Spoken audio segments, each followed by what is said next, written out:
ஒன்றிய நிதிக்குழுவின் பரிந்துரை அடிப்படையில் மாநிலங்களுக்கு பகிரப்படும் நிதியானது தொடர்ந்து செம்மையான முன்னெடுப்பு நடவடிக்கைகளால் பொருளாதாரத்தில் முன்னேறியுள்ள மாநிலங்களின் பங்களிப்பிற்கு ஈடாக அல்லாமல் குறைவாக பகிரப்படுகிறது.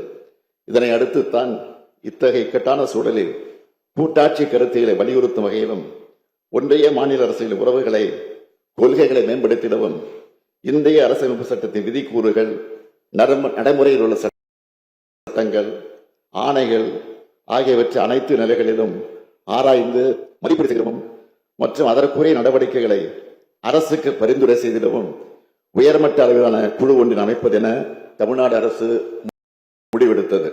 இப்படி உச்சநீதிமன்ற மேனாள் நீதியரசர் திரு பிரியன் ஜோசப் அவர்களை தலைவராகவும் ஓய்வு பெற்ற IAS அதிகாரியும் இந்திய கடற்சார் பல்கலைக்கழகத்தின் மேனாள் துணைவேந்தருமான திரு அசோக் வர்தன் ஷெட்டி அவர்களையும் தமிழ்நாடு மாநில திட்டக்குழு மேனாள் துணைத் தலைவர் பேராசிரியர் மு. நாகநாதன் ஆகியோரை உறுப்பினராகவும் கொண்டு அமைக்கப்பட்ட குழு தனது அறிக்கையை கடந்த 16ஆம் நாள் என்னிடம் வழங்கியது.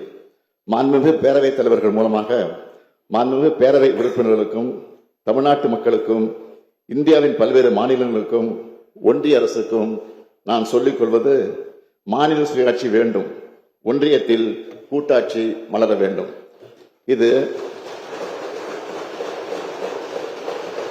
இது தனிப்பட்ட ஒரு அரசியல் கட்சியின் கோரிக்கை அல்ல, இந்திய நாட்டு மக்களின் வாழ்வியலுக்கும் வளர்ச்சிக்கும் முக்கியமான கோரிக்கை. கூட்டாட்சி என்பது வாழ்வியல் உணர்வு. பன்முகத்தன்மை கொண்ட இந்தியாவுக்கு கூட்டாட்சி தான் அடிப்படை. இதைத்தான் அந்த அறிக்கையும் நிறுவுகிறது. எனவே இத்தகைய தன்மை கொண்டதாக இந்திய அரசமைப்பு சட்டத்தை நாம் மாற்ற வேண்டும். 1994 SR பொம்மை வழக்கில் உச்சநீதிமன்றம் வழங்கிய தீர்ப்பில் கூட்டாட்சி என்பது அரசமைப்பு சட்டத்தின் அடிப்படை கட்டமைப்பின் ஒரு பகுதி என்று சொல்லப்பட்டுள்ளது. அத்தகைய கூட்டாட்சி கோட்பாட்டை அரசமைப்பு சட்டத்தின் பண்பாடாக சேர்க்க வேண்டும். அதற்கு அரசமைப்பு சட்ட திருத்தமும் சீர்திருத்தமும் தேவை. கடந்த 76 ஆண்டுகளில் 106 முறை இந்திய அரசமைப்பு சட்டம் திருத்தப்பட்டுள்ளது. எனவே நாம் முயன்றால் மீண்டும் இந்திய அரசமைப்பு சட்டத்தை திருத்த முடியும். இந்தியாவை முதிர்ச்சி அடைந்த கூட்டாட்சி நாடாக மாற்றுவதற்கான முயற்சிகளை நாம் தொடங்கியாக வேண்டும். அதிகாரமும் வாய்ப்புகளும் ஒரே இடத்தில் குவிந்திருக்கக்கூடாது. அவை பரவலாக்கப்பட வேண்டும். அதற்கான சட்டபூர்வமான வழிகளை இந்த அறிக்கை நமக்கு வழங்கி இருக்கிறது.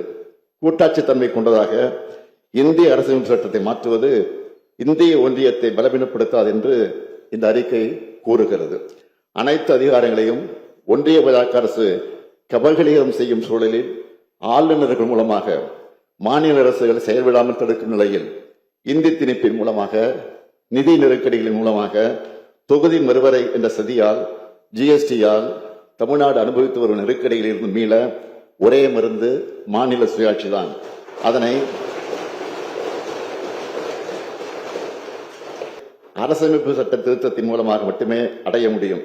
இந்திய நாடாளுமன்றத்தின் மக்களவையிலும் மாநிலங்களவையிலும் இந்த கொள்கைக்கான வலிமையான ஆதரவு தெரிவிக்கும் ஜனநாயக சக்திகள் அதிகமாக இருக்கிறார்கள். எண்ணிக்கையாலும் எண்ணங்களாலும் அதிகமாக இருக்கிறார்கள். அவர்களை ஒன்று திரட்ட வேண்டும். எனவே இந்தியாவில் உள்ள அனைத்து அரசியல் இயக்கங்களுக்கும் இந்த அறிக்கை அனுப்பி வைக்கப்படும் என்பதை தெரிவித்துக் கொள்கிறேன். ஒன்றிய அரசும் மாநிலங்களும் போட்டியாளர்கள் அல்ல, இருவரும் பொதுவான ஒரு அமைப்பின் பங்குதாரர்கள். மாநிலங்கள் வளர்ந்தால்தான் ஒட்டுமொத்த இந்தியாவும் வளர முடியும் என்பதை ஒன்றிய அரசுக்கு உணர்த்துவோம்.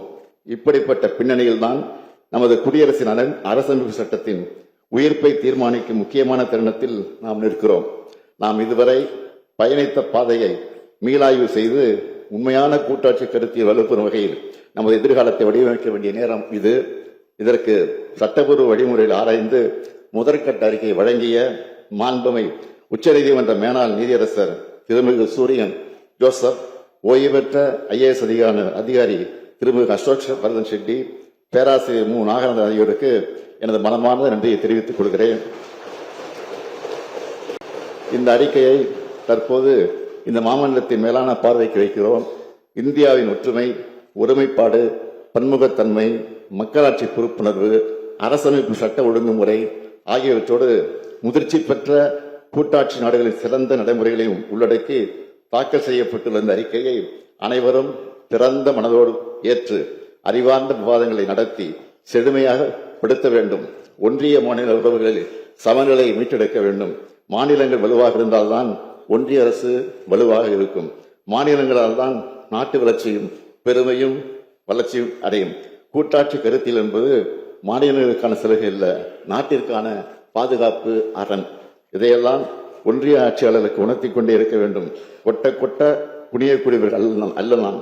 பேரறிஞர் பெருந்தை அண்ணாவின் உயிருக்கு உயிர் கொடுப்போம். தலைவர் கலைஞரின் 50 முழக்கத்தை நிறைவேற்றி காட்டுவோம். நாம் தான் இதை செய்ய வேண்டும். நம்மை விட்டால் இதை செய்ய யாரும் இல்லை.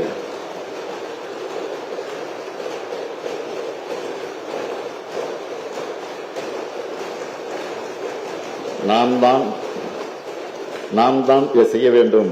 நம்மை விட்டால் இதை செய்ய யாரும் இல்லை. இது வரலாறு வழங்கி இருக்கக்கூடிய வாய்ப்பு. மலர்க மாநில சுயாட்சி, உருவாகட்டும் இந்திய குடியாட்சி. பேரவைத் தலைவர் அவர்களே, ஒன்றிய மாநில உறவுகள் குறித்து உயர்நிலை குடிமை அறிக்கை பகுதி 1 16/2/2026 அன்று அரசிடம் வழங்கப்பட்டுள்ளது. இந்த அறிக்கை நகலை தங்களின் அனுமதியோடு மாண்புமிகு உறுப்பினர்களுக்கு வழங்கிட அனுமதி வழங்குமாறு கேட்டுக்கொள்கிறேன்.